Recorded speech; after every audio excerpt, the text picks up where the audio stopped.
happy morning. Welcome to the Dynamic Communicators. I am your Chitra. காலை வணக்கங்கள்.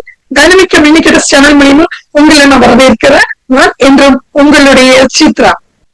Today, let's talk about one common mistake that many NEET students make. This one small mistake can cost you 30 to 40 marks in the exam. Let's see how to avoid it.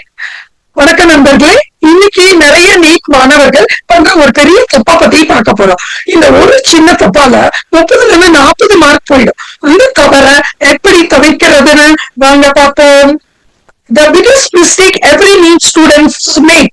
It is not because they don't study. It is because they memorize without understanding.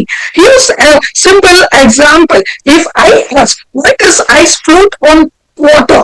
Most students simply say because ice is lighter, but the real reason is ice has lower density than water due to hydrogen bonding.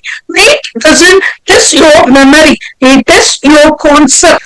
Understand first, memorize later. That's how toppers think.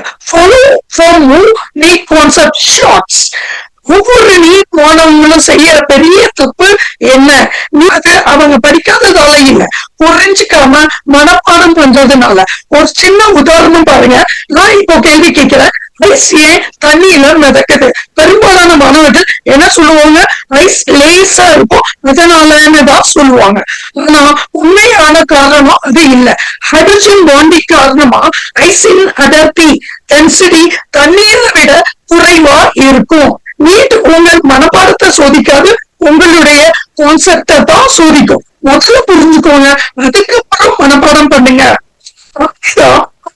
போன்ற மாணவர்கள் யோசிப்பாங்க. மேலும் இது போன்ற NEET concept ஷார்ட்ஸுக்கு என்ன follow பண்ணுங்க. Please take care and bye. Thank you.